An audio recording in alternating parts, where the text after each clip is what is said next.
Hello, welcome to Sales Today. Today, we'll quickly be talking about the current challenges that every individual and business faces. Of course, we know the surge in fuel, even the diesel and also electricity tariff that has increased, much more that is not even available. All right, price of fuel has gone up so high. That is the PMS has gone so high that, of course, in the last few days, we've seen almost 50% surge in the price of PMS. And of course, diesel has become an hot cake that a whole lot of organizations that depend on diesel to run their businesses cannot sustain themselves effectively. And that's what I want to quickly talk about. I haven't been able to understand that these challenges are prevalent, and I can call it a macro challenges, microeconomics or macro challenge that we cannot, to a large extent, have control over. However, we can only but adjust our dealings on activities in manners that will still help our business to remain productively, sustainably, even in this very seemingly challenging economy. Of course, we've got to see that the governments are always on it. All right. The Minister of Power came on air a few days ago to apologize to Nigeria and expect that things will get better. While we get the old excuse about the increase in fuel, as it's been attached to the current ongoing Iran, US, and Israeli war at the Strait of Hormuz. Nevertheless, business must continue. And how do we adapt to all these challenges that are very prevalent in our very eyes? One of the things I feel we can do, which of course I put into three ways, is number one, is to see how we can begin to cut the work time to 3 or 4 times in a week, as against 5 or 6 times most organization does that, because that actually helps to save cost, because most companies may not necessarily be able to increase their staff salary or wages in line with the increase in transportation or increase in the electricity tariff. So what we can do is to see what are your peak days in a week, and how can you make your staff to all come in during that peak days, while those days that you don't have much to do can be done remotely from their respective areas of abode.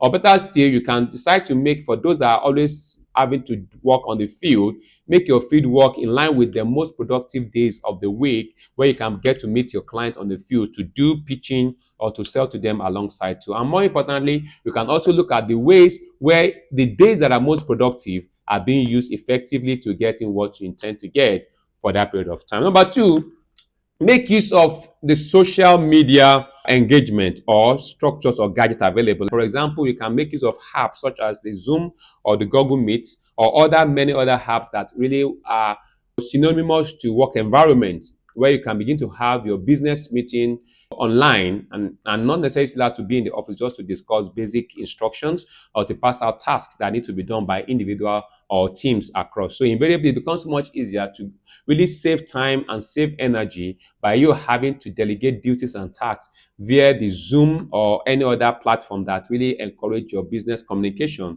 and your work office or enterprise. And that also goes with a whole lot of supervision from the side of the managers and also supervisors, ensuring that when tasks are being given out, of course, it is followed effectively and monitored accordingly. In that regard itself, what you have to do is to now ensure that the HR or performance-based appraiser must be consistently being looked into, ensuring that when a task is given out, there are metrics that need to be dotted and needs to be ticked at all time within a time frame and time period. Staff don't take advantage of working remotely at home to become lazy, which ultimately affects the business growth and the business sustainability in that regards. And number three in that regards is, if your organization has or have gotten some space that they are not using, perhaps maybe it's a store or a room or a space that is not being used effectively for the normal day-to-day office activities, this can be put together or being structured in manners that can allow for overnight stay over for many of your staff. So invariably, if there are spaces that are available for those that are coming from far distance, and of course it takes them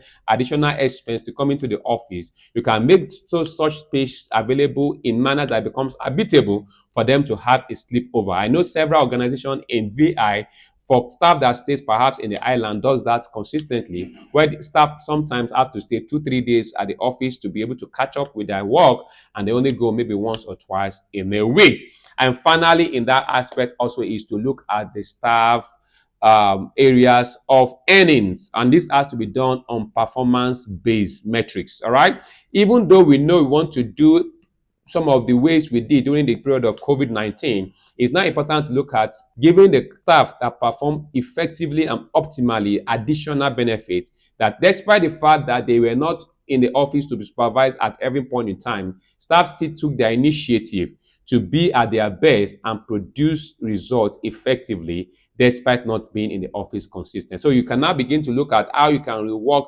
some incentive model around performance as well. With this itself, it can really reduce operational expenses for the staff as well as the organization, such that you can begin to mitigate around this itself in this very challenging period of time. Pending the time, we expect that the government will be able to help in cushioning the effect of this alongside. But remember, business must continue irrespective, and that's why we must always find ways to adapt and adapt effectively, sustainably, that our bottom lines keep growing alongside. Till I come your way next time, I remain Samuel Owoseni, your sales and revenue growth expert and also human capacity development of almost 20 years in the business. See you soon and keep adapting, keep growing your revenue alongside.